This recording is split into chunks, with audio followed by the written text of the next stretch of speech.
outcome. All systems are go for entry, descent, and landing. Stand by. Stand by.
At the dawn of the 21st century, space agencies in Europe and America began making plans to land the first humans on Mars. But manned missions to the Red Planet have been proposed before.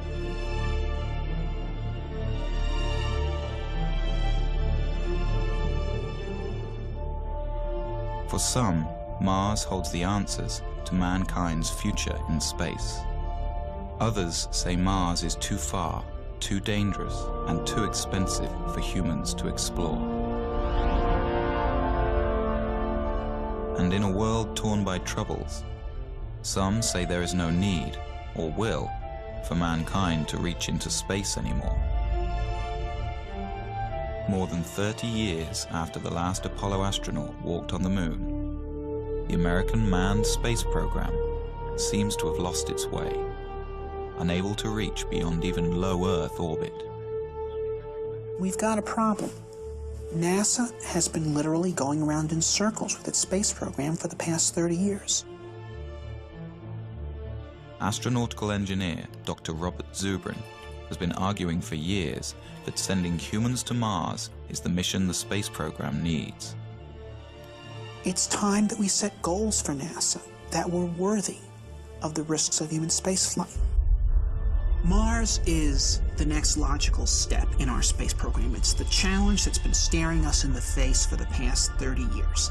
It's the planet that's most likely Earth.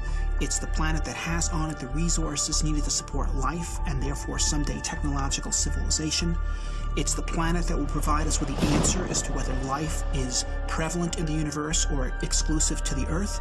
And it's the planet that will give us the critical test as to whether humanity can break out of the planet of our birth and become a spacefaring species. In the early 1990s, Zubrin was the head of the Mars Direct program at Martin Marietta Astronautics. His team developed a mission to Mars that could be done at a fraction of NASA's projected costs. Using only existing technology, Zubrin argues that the first steps on Martian soil could be made within 10 years. There is absolutely nothing in this that is beyond our technology. We are not ready to send humans to Mars right now. We don't know how to keep them alive. There are people out there who say we can go to Mars tomorrow. One of my requirements, one of NASA's requirements, is that if we send humans to Mars, we bring them back alive. For the past 15 years, Zubrin and his colleagues have waged a campaign to convince society and the political class that humans on Mars should be the goal for NASA now. This is the story of our cold neighboring planet and the debate over whether man's fate is tied to the red world. It's the story of an engineer's journey and the battle of ideas over which direction in space will truly benefit mankind. We're at a crossroads today. We either muster the courage to go or we risk the possibility of stagnation and decay. The victor in this debate could determine the fate of mankind. Will we become a spacefaring species?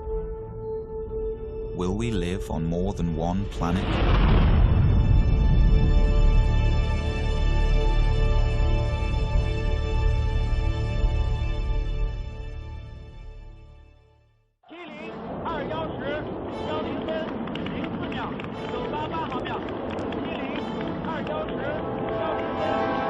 In the winter of 2003, the Chinese put their first taikonaut in space.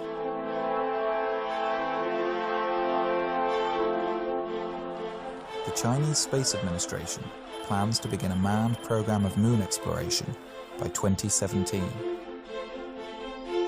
The European Space Agency has outlined a plan for humans to the moon by 2024 and to Mars by 2033.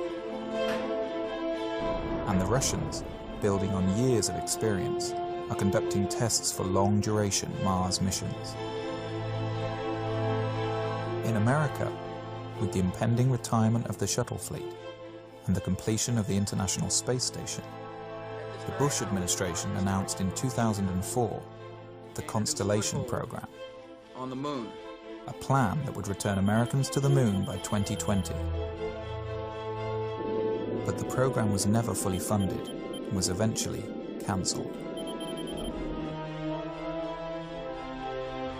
In 2010, the Obama administration announced its vision for NASA and human Mars exploration. By the mid-2030s, I believe we can send humans to orbit Mars and return them safely to Earth. And a landing on Mars will follow, and I expect to be around to see it.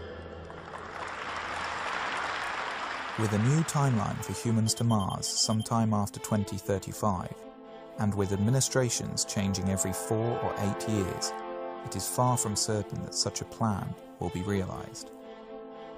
20 years earlier, the first President Bush also proposed a long-term human exploration program, under great fanfare. The program quietly died in Congress a few years later. If you want to go to Mars, you cannot do it in 30 years. You can't do it in 20 years. You've got to do it in 10 years or less from programs start, or you're more or less guaranteeing political failure. To date, only the Apollo moon program, which was announced in 1961 and had men on the moon 8 years later, has succeeded in getting astronauts beyond low Earth orbit.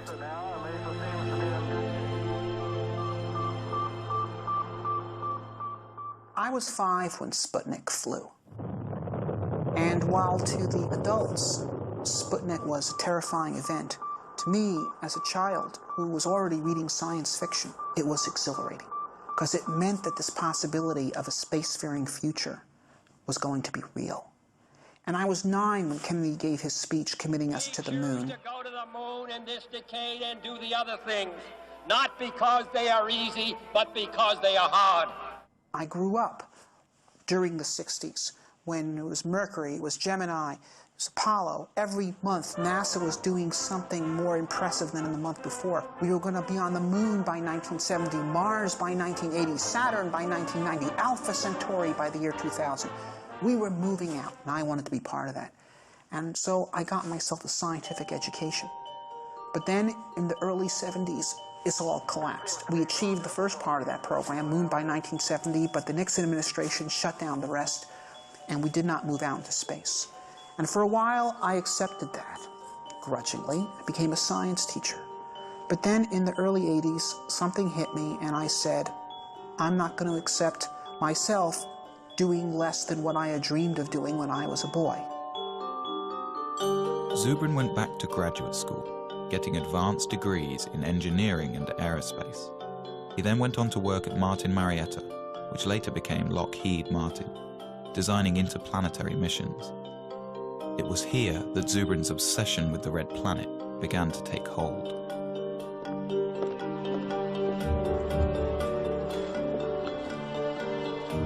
While at Martin in the 1990s, Zubrin and his colleagues developed a plan for sending humans to Mars that changed NASA's thinking on the issue. But the plan has languished on the drawing boards ever since. Now, as president of the Mars Society, Zubrin is at center stage in the debate over the future of manned spaceflight. Known as a smart, visionary scientist, he has authored several books on exploring space and is the self-appointed spokesman for the possibility of colonizing Mars. Mars is where the future is. Mars is the closest planet to the Earth that has on it all the resources needed to support life and therefore technological civilization. It has water, it has carbon, it has nitrogens, it has a 24-hour day, it has a complex geological history that has created mineral ore, it has sources of geothermal energy. Mars is a place we can settle. One reason for such optimism over a frozen world like Mars is evidence that 2 billion years ago, Mars was a much warmer and wetter place. We think that at one time in the ancient past, Mars was very similar to the condition of early Earth. This Martian warm age lasted for over 1 billion years and could have been a suitable environment for the development of life. If we go to Mars and find evidence of a second Genesis on Mars, I think we can conclude that the universe is full of life. We can probably conclude that on some planets that life evolves to more complex forms, and I think we'd be reasonable to conclude that intelligence could also emerge on some planets as well. It really does answer the question, are we alone? And that to me is a question that transcends science. It's a philosophical, societal, as well as scientific question. To me, that's the big prize. That's why Mars is interesting. That's why human exploration makes sense. Space programs are often criticized for the huge sums of money they require. Although the American space program is less than 1% of the federal budget, a human mission to Mars may have to wait for better times. There are those who say that we have many problems to deal with here on Earth, and we need to postpone ventures such as the human exploration on Mars until these problems are solved. Well, there were many problems in Spain in 1492, and there still are. There are problems that need to be dealt with here on Earth, and should be dealt with. But we also have to think of the future.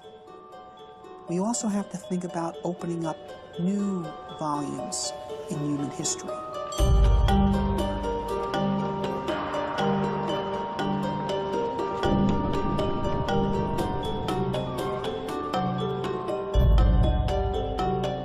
I believe that it's essential for a positive human future that humanity expand into space.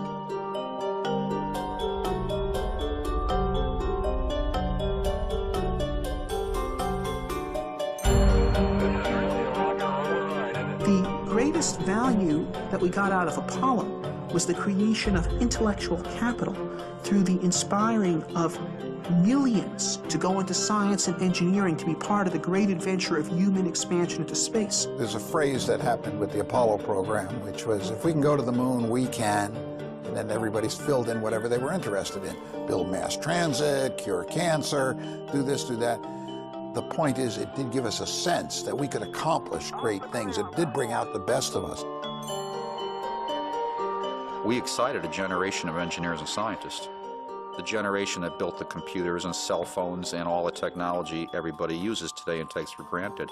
If we set humans to Mars as our goal, we'll get millions of new scientists that will create new inventions, new industries. This is the enormous payback, and we can get it if we set the kind of challenge that will inspire the youth.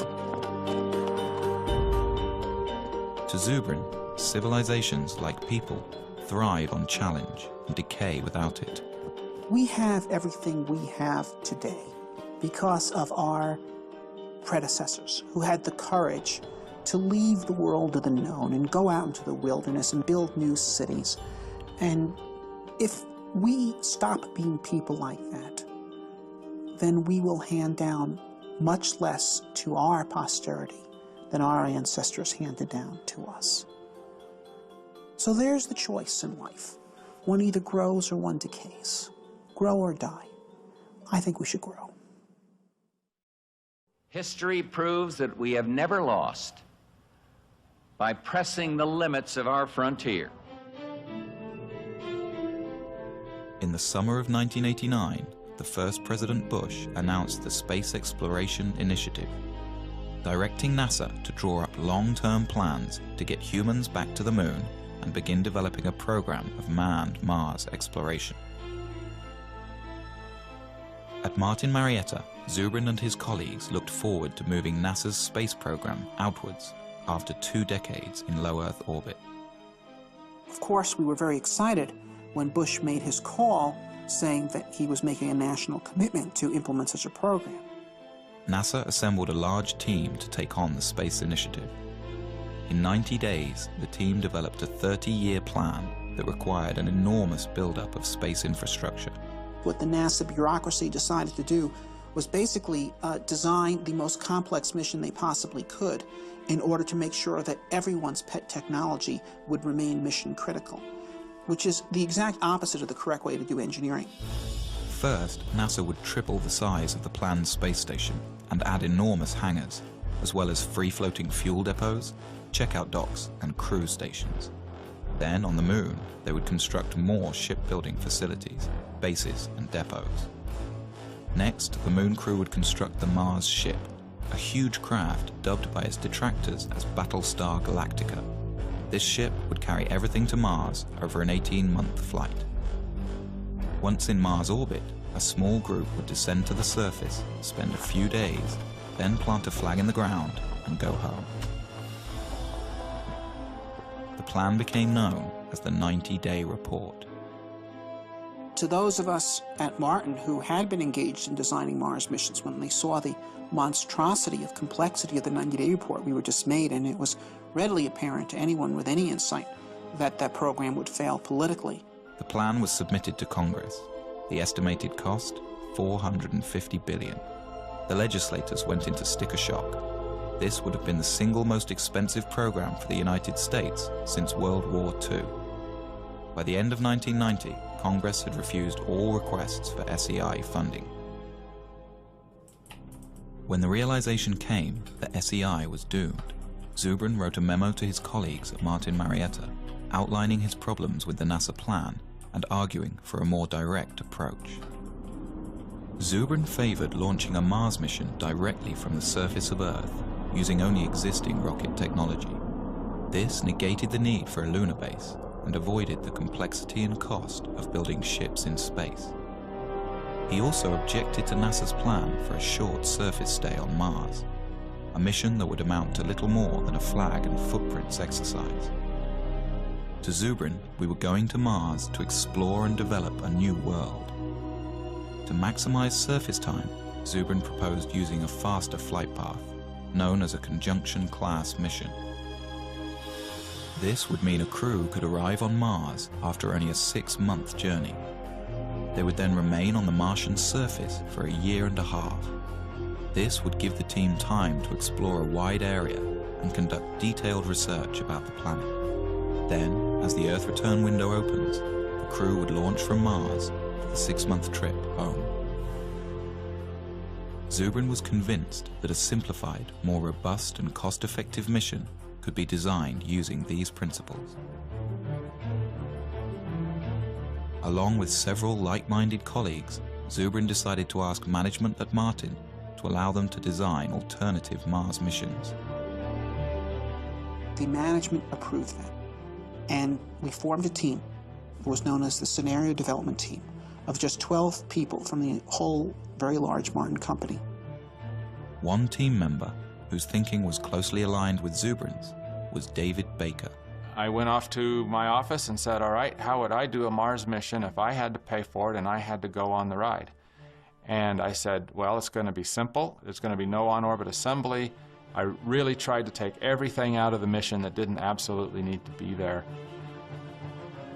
While the rest of the team focused on longer-term, more traditional mission plans that required on-orbit assembly, Zubrin and Baker decided to collaborate on a mission that could be done near-term.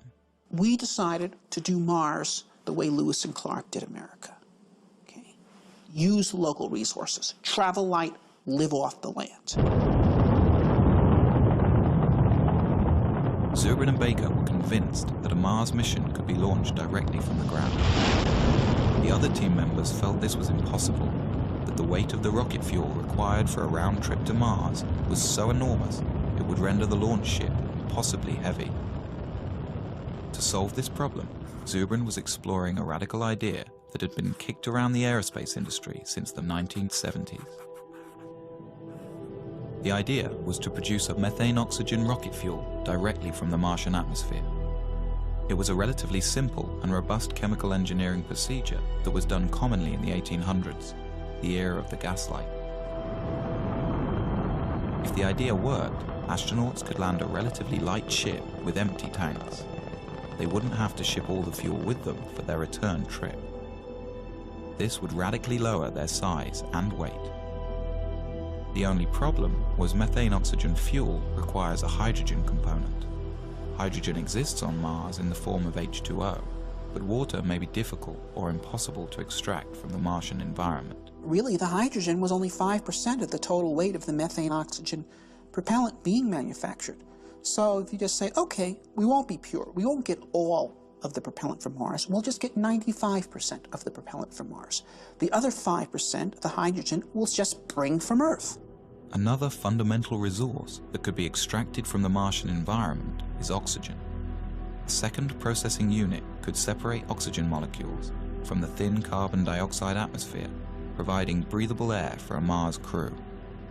If used intelligently, the same resources that make Mars interesting are precisely what could make it attainable. Baker and Zubrin had greatly reduced their mission mass, but they still found their ship was too heavy and would require 2 launches and assembly in space. Then Zubrin hit on an idea. Well, one of the key events of the Mars Direct development was one morning Bob burst in my office and said, "I've got it." The idea that I finally hit on in 1989 was that we would split the mission up into 2 parts, and we'd send the return vehicle out first with its own return propellant plant. So the propellant would be made on Mars before the first astronauts ever left Earth. With 2 separate direct-to-Mars launches, a human crew would have a fully fueled ship waiting for them on the surface of Mars before they ever left Earth. So Zubrin and Baker had come up with a plan that seemed to accomplish all of their goals. It was relatively inexpensive, development time was short, they could use existing technology, and it allowed for a long stay on the Martian surface. They dubbed their idea Mars Direct. SSC disconnect enable on. 35. Let guys go. Hydraulics go. Aboard an Ares rocket is the Earth Return Vehicle, or ERV. No one is aboard this ship. It will pave the way for the astronauts who, years later, will use the ERV to return to Earth. 1. And liftoff.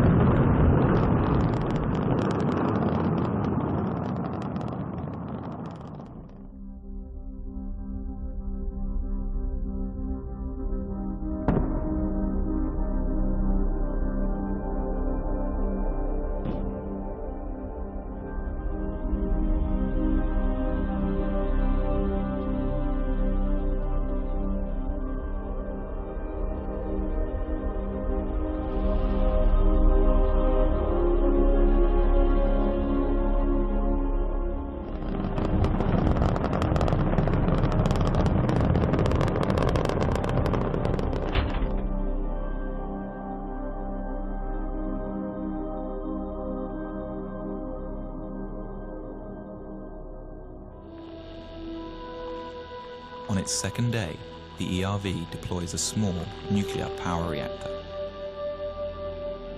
The reactor powers a chemical plant inside the ERV. the plant will produce the methane-oxygen rocket fuel for the launch home.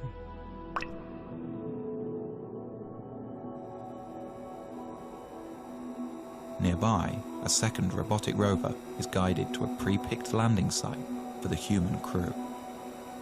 It places a radar transponder to help guide the astronauts in. The long journey to land a human being on Mars begins. 3, 2, 1, engine start.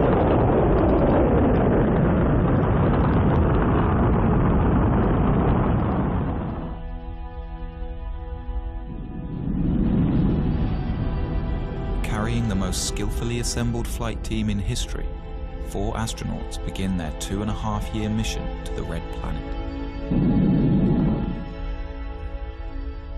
This will be the first time a human has gone beyond the Earth-Moon system, 250 million miles farther than any person has ever been.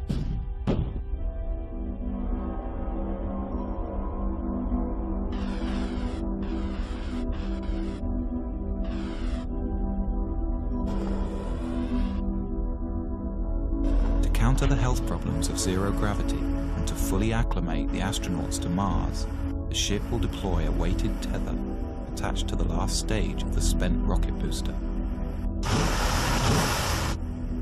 By thrusting the ship into a rotational spin, the counterweight of the rocket will create centrifugal force and thus artificial gravity.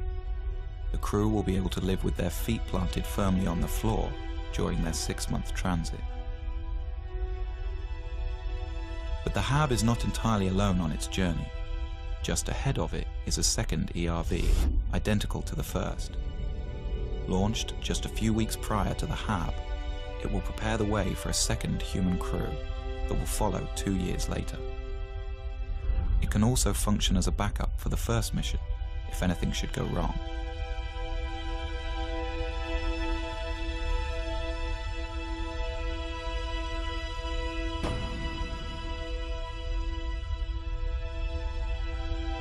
On the 6th month of the flight, the crew will gaze upon an alien world. This is the new frontier. Oh, spectacular. Just spectacular. After days in orbit and satisfied with the landing conditions, the crew will receive final word from Mission Control on Earth. All systems are go for entry, descent, and landing. 3, 2, 1.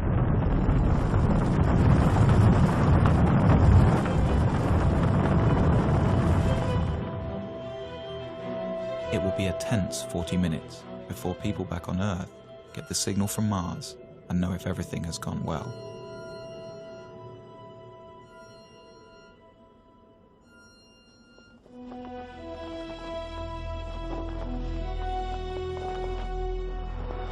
Okay, 75 feet. Car's looking good, down a half. 6 forward. 60 seconds. Lights on. Forward. Forward. 40 feet down, 2.5. Big shadow. 4 forward, drift into the right a little. 30 seconds forward. Contact light.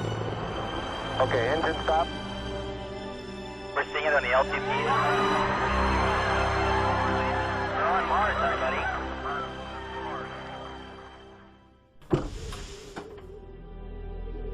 For more than 500 days, the astronauts will live on Mars and embark on one of the greatest journeys of discovery in the history of science.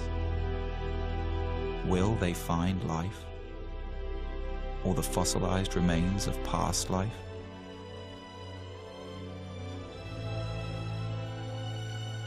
Such a discovery could tell us whether our solar system has seen more than one Genesis, and answer the ultimate question: are we alone? In any case, these explorers will be learning how feasible the colonization of Mars really is, and whether or not mankind has a future among the stars.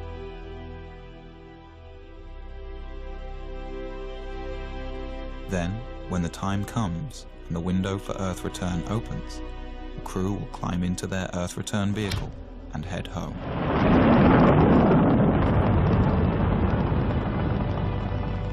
drive home heroes. The first to stretch the limit of man's expanse from one planet to another. Their names added to the list of great explorers of new worlds.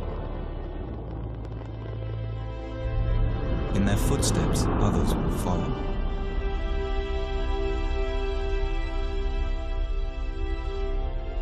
What began as a trickle is free to rise into a deluge of humankind, sweeping over a once barren land and transforming it into a viable new world.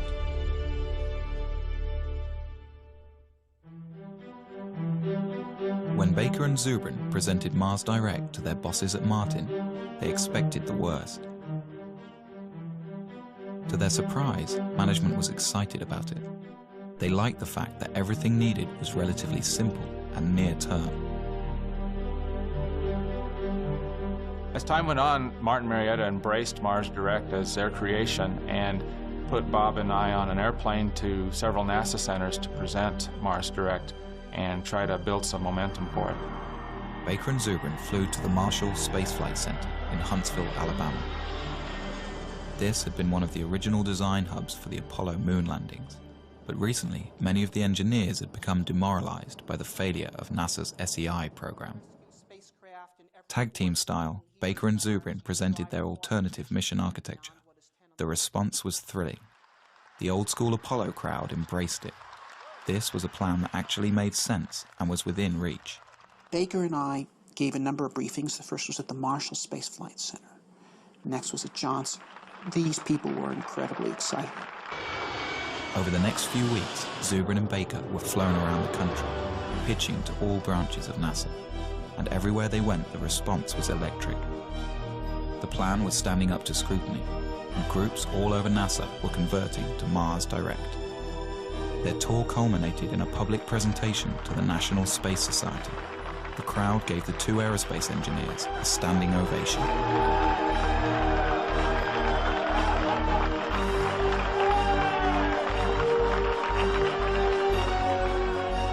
A week later, the story was in newspapers around the country.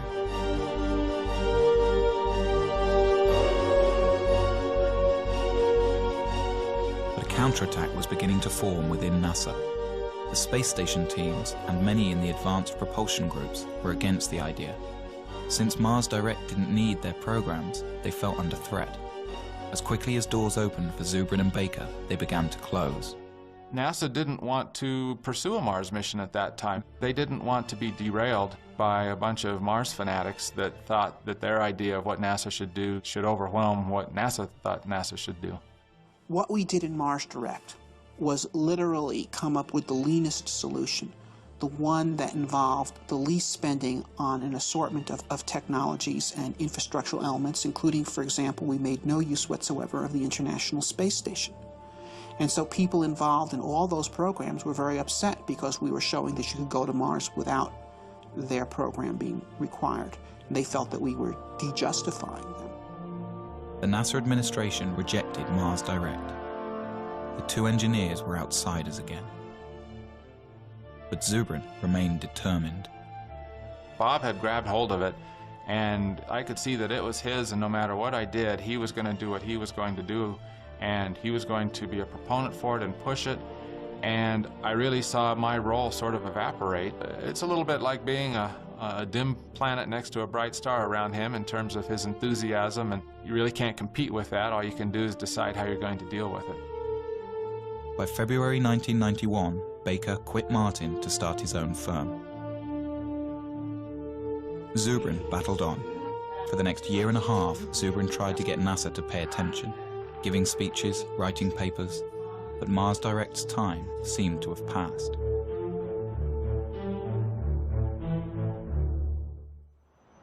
But then in 1992, a new administration came into power at NASA, and Zubrin saw a second chance. I was invited to brief Mike Griffin, who was the Associate Administrator for Space Exploration in charge of the whole Space Exploration Initiative. He immediately became a very strong supporter of Mars Direct. But before the engineers at NASA would take another look at Mars Direct, they wanted Zubrin to prove that producing rocket fuel on Mars could work. They gave Martin Marietta a small budget to do an experiment. Zubrin and his team built a machine called the In Situ Propellant Plant.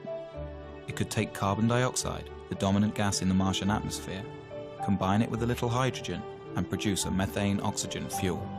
We did it in 3 months with a very small team. We built a plant that was 94% efficient, and no one who actually participated in that effort was actually a real chemical engineer. They were all aerospace engineers, like me, who were simply dabbling in chemistry in order to prove to NASA that 19th century chemical engineering really worked. With the experiment a success, the administration had Zubrin give detailed briefings of the mission plan to the engineers at the Johnson Space Center. They liked it, but had some problems. Dave Weaver was the lead mission architect. There were a number of things that we were concerned about with Bob Zubrin's mission. First of all, we thought his estimates of mass were probably too optimistic. Didn't have sufficient margins for a variety of things, not the least of which would be things like provisions for the crew, the amount of water that would be required. We thought his ascent vehicle was very large, which meant his power requirements, his propellant requirements were much larger than needed to be. His trip times out were too long, and that for very little effort you could get them shorter. The other problem was the size of his crew. He had a 4-person crew. I think virtually every study that's been done says that a 4-person crew for a 3-year type of mission is probably not realistic. Weaver took Zubrin into his office, and the two men worked out compromise mission architecture. First, Weaver wanted 3 launches for every mission instead of 2. The first year, 3 ships would launch: a MAV, Mars Ascent Vehicle, an unoccupied HAB, and an ERV, Earth Return Vehicle. The HAB and MAV would land on the surface and begin producing fuel for the return flight and air for the crew. These craft would spend 2 solitary years on Mars, allowing NASA to test all of the systems before sending a human crew. Then, in the 3rd year, 3 more ships would launch, this time with the HAB occupied by astronauts. The other 2 ships are for a future mission, unless needed as a backup for this crew. Once on Mars, the team could also utilize the first HAB. Then, after a 1.5-year stay, the crew would climb aboard their small capsule and rendezvous with the return ship. This ship would carry them back home in a roomier environment than Zubrin's ERV. Zubrin called the plan Mars Semi-Direct. NASA called it the Design Reference Mission. They had a larger crew than we had. They had bigger ships. They had more equipment. They had heavier equipment.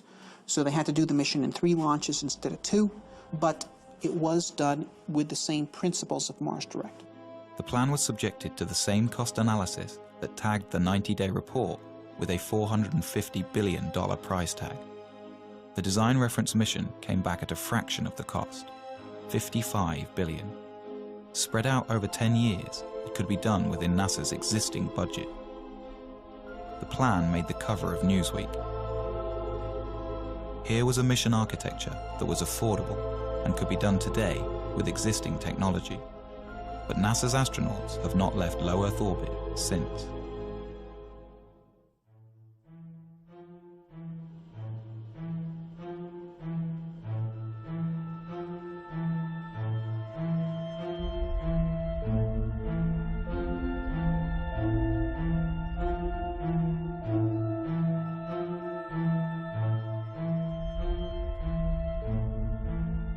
With the completion of the International Space Station and the retiring of the Space Shuttle program, a debate rages over the future of space exploration.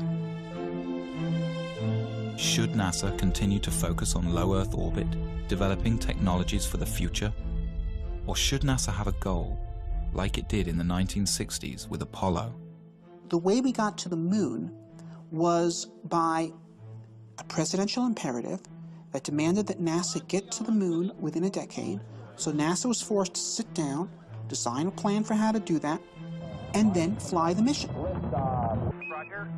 Since that time, without the presence of a driving imperative, we engage in basically a random set of constituency-driven programs which are justified ad hoc afterwards by the argument that they could prove useful at some time in the future when you actually have a plan to go somewhere. I think NASA has focused on a steady process where the government can't just pull the plug on their funding. I think the Apollo cancellation was very traumatic for NASA, and it really transformed NASA from what it was in the 60s to more of what it is now. If you have a singular program like going to Mars, then it is very vulnerable to having its funding pulled. NASA must be destination-driven. It is the only thing that allows the agency to be productive. NASA was 100 times more productive when it was destination-driven than in the period that it has not been. And we have stagnated in NASA since 1973. 30 years, more than a generation, has been wasted.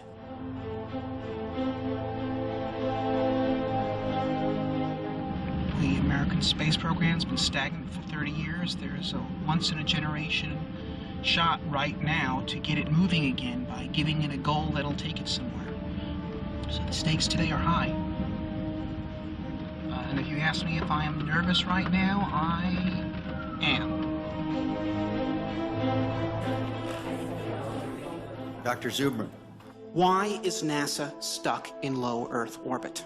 The problem with NASA's lack of current achievement is not money. The problem is lack of focus, it's lack of a goal. It shouldn't be humans to Mars in 50 years. It should be humans to Mars in 10. We can do this. We do not need gigantic nuclear electric spaceships to send people to Mars. That is pork, it's nonsense. The primary question I get from the American people is, why aren't we doing this? There's a big sense of disappointment, almost verging on a sense of betrayal. The purpose of spaceships is to actually travel across space and go to new worlds, not to hang out in space and observe the health effects from doing so. Dr. Zubrin, in your testimony, you were very passionate, but you also were mad. You're mad we haven't done this, or that this vision has been stolen from a generation? I guess you could say that. It's like Columbus coming back from the New World and Ferdinand and Isabella saying, ah, so what, forget it, burn the ships. Okay, you know, that's what has happened in this country.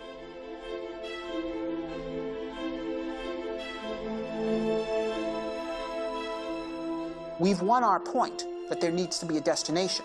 What we need, the point we need to win on now is that the destination needs to be Mars, and it needs to be soon.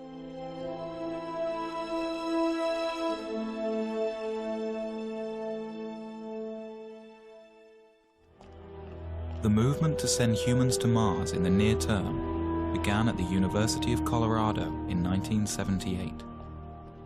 A graduate student in astrogeophysics named Chris McKay gave a small seminar on the possibility of introducing life to Mars.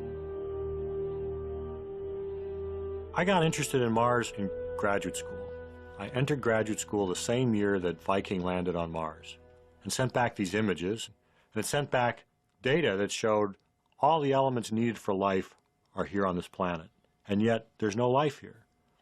I thought, well, that's odd. It's sort of the lights are on and nobody's home. And I thought, well, that's curious. So some of my other grad students and I, we sort of got together to talk about, well, if there's no life on Mars now, could we put life there? And that evolved also into the question, well, maybe there was life in the past, and we could find fossils, evidence of it. Well, how would you do that? Well, you do that by sending people there. Together with fellow graduate students, the group decided to put together a small conference to discuss the matter of human Mars exploration. We basically just started a forum. We invited everybody from all the NASA centers and from all the universities that were involved in it, and they all came. And it really was, in retrospect, I realized a very important step toward building a consensus for human exploration of Mars. In 1996, I published my first book, The Case for Mars, and the response was phenomenal. I got 4,000 letters from all over the world. I had Parisian bankers and 12-year-old kids in Poland and firemen from Saskatoon and astronauts, and they're all writing me and saying, how do we make this happen? Bob Zubrin came to the third Mars conference and got very much involved. And he was willing and interested in forming a society, forming a group and organizing. He said, look, if we could pull these people together, if we can get them to work together, we could have a force that could actually make humans to Mars happen. The group formed the Mars Society. Robert Zubrin became the president.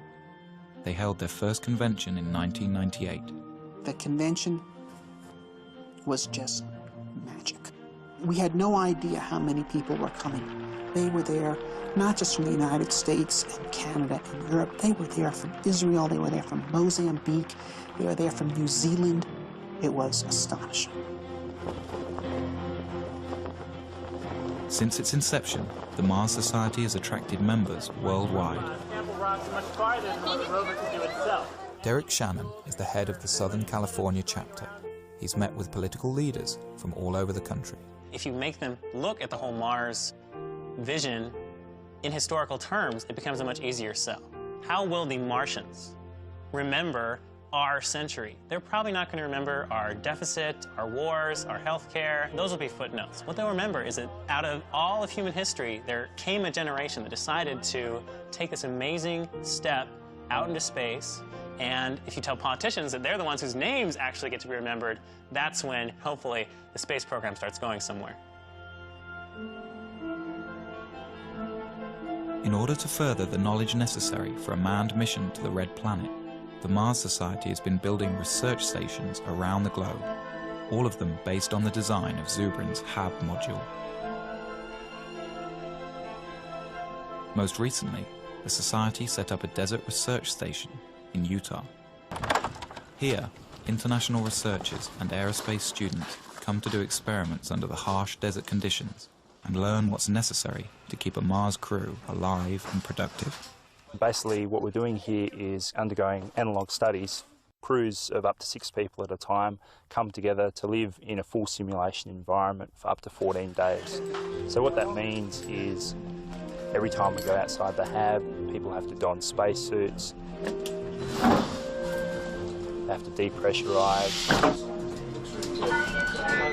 When we go outside, they're called extravehicular activities. They can only be of a certain duration due to the air supply. We have to recycle all our water and basically have our own food as well.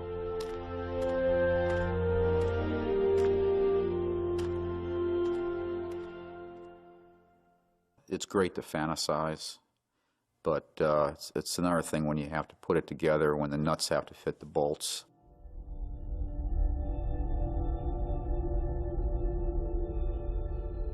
Like the Apollo missions to the Moon, sending human beings to Mars will mean putting people in harm's way. There are many dangers in outer space, and many things could go wrong. A serious equipment breakdown could doom the crew to their deaths. Some argue that the risk of failure is simply too high. You know, back in the days when medieval man was looking out from Europe and thinking about exploring the world was unknown, and map makers populated their maps with dragons. We've got the same thing today. There are people who are afraid to go out into space, and they've populated their maps of the solar system with dragons. You know, we've got cosmic radiation, we've got zero gravity, we've got back contamination. But these are dragons that we can take on.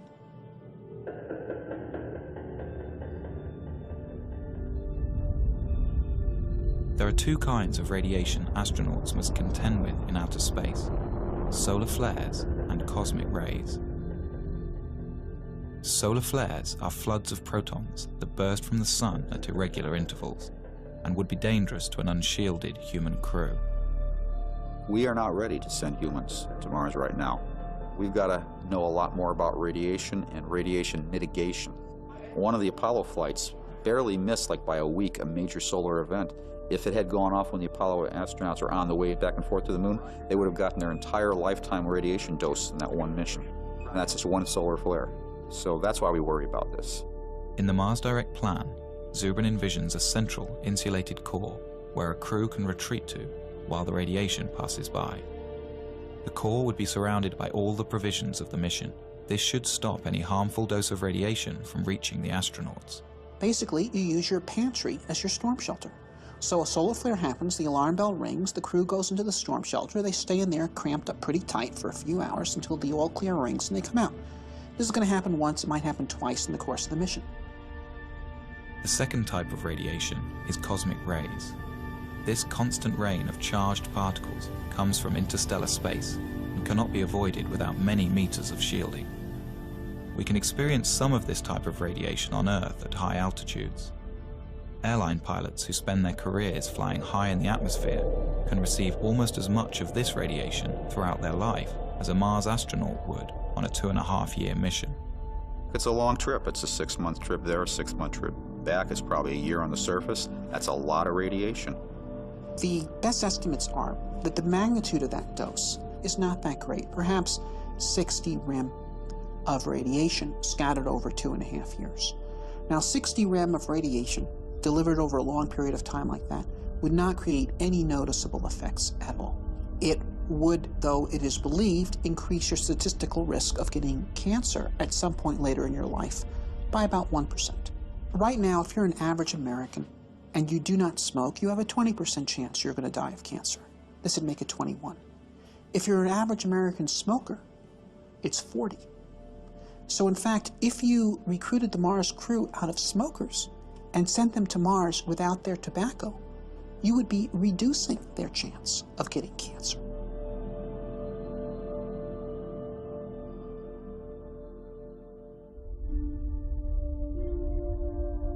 With the immense distance from Earth, never before experienced by a human being, with the constant dangers of outer space surrounding their small, life-sustaining craft, and with nowhere else to go, the psychological impact on a crew could be severe.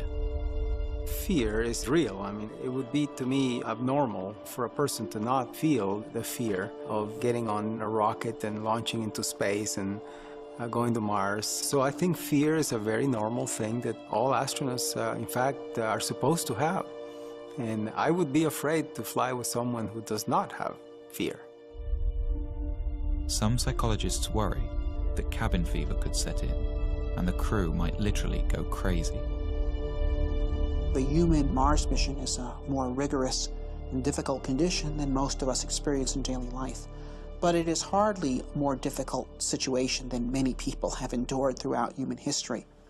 We could compare the Mars crew to the crew of 19th century or prior sailing vessels, many of whom were away from home for 3 years or more than 3 years, under conditions in which they're eating extremely bad food, without any medical knowledge to support their health, commanded by brutal officers. In every respect, the crew of a human Mars mission, with the full support of mission support and the whole world cheering for them and great rewards awaiting for them in life upon their return, is in a vastly superior condition. The Mars Direct crew will spend most of their time inside the 2-story HAB, carefully designed to promote psychological well-being despite the confinement. The space where I think everybody would spend the most time, just like a lot of homes on Earth, would be the galley wardroom area. There would be chairs, a table, some kind of large screen for entertainment. You would have individual staterooms about 4 or 5 feet wide. The ability for them to communicate with loved ones, with colleagues on Earth, I think will be almost unlimited.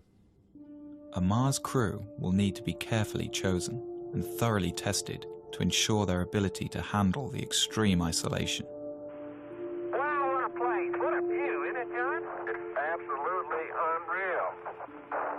John Young, who went to the moon, used to say that he could cover the Earth by just lifting his thumb up to it. And he says that when you go to Mars, you are going to redefine the concept of loneliness.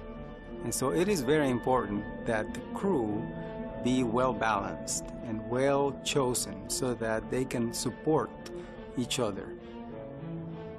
Whoever gets picked to go, they will have to learn to live together for 2.5 years. If you put out a call for volunteers for the first crew to Mars, they'd be lined up coast to coast. Most people recognize what's left after you go is the good you left behind. And to take part in an adventure of this character, of such a historic character, of extending the reach of the human species, this is something of immortal significance.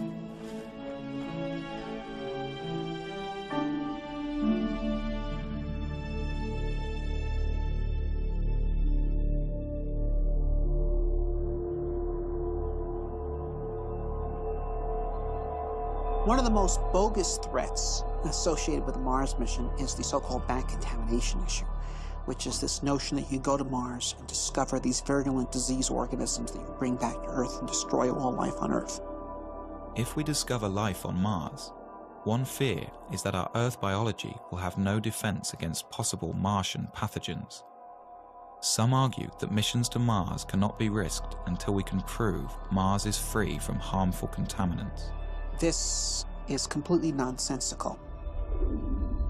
There's natural transfer of material from Mars to Earth all the time. We get around 500 kilograms of unsterilized Martian rocks landing on Earth every year, and they have been doing so for the past 3-4 billion years. And so if there were Martian organisms that could contaminate the Earth, they've already done so.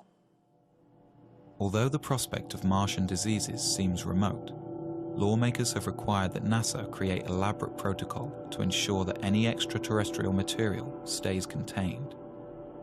And like the Apollo astronauts, who spent 17 days in quarantine after their return from a sterile moon, a Mars crew will have to be thoroughly tested for any harmful Martian pathogens. The probability is infinitesimally tiny. But nevertheless, this is our home planet and it's extremely important and we have to protect it. The idea of a pathogen on Mars is clearly ridiculous because there is no megafauna or megaflora on Mars for pathogens to infect. So it is impossible to propose a credible life cycle for a Martian pathogen. The diseases that afflict us have been co-evolving with us and our ancestors and near relatives for the past 3 billion years, and they are specifically designed to live inside the habitat of the human body and to overcome its defenses, and they've been engaged in an arms race with the human defenses for those 3 billion years. This is why humans do not get diseases from distantly related species. For example, I don't know of any person who has ever contracted Dutch elm disease. And trees don't get colds.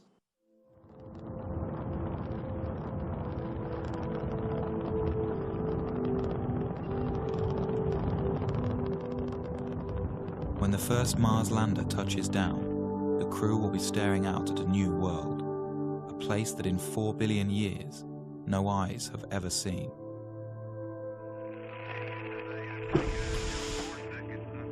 The crew won't be alone. Millions of television viewers back home will be watching as the first man or woman places their footprint into the rust-colored soil. The crew will savor these moments, for here, someday, a new branch of civilization might begin, and future Martians will remember and celebrate this day.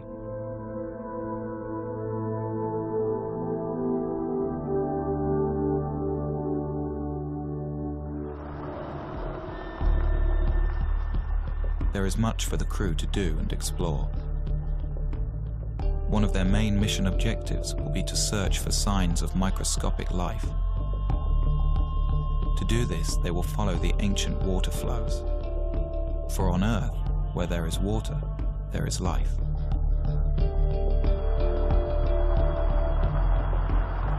To help the crew in their search, they will have a pressurized rover that allows them to explore in a comfortable shirt-sleeve environment.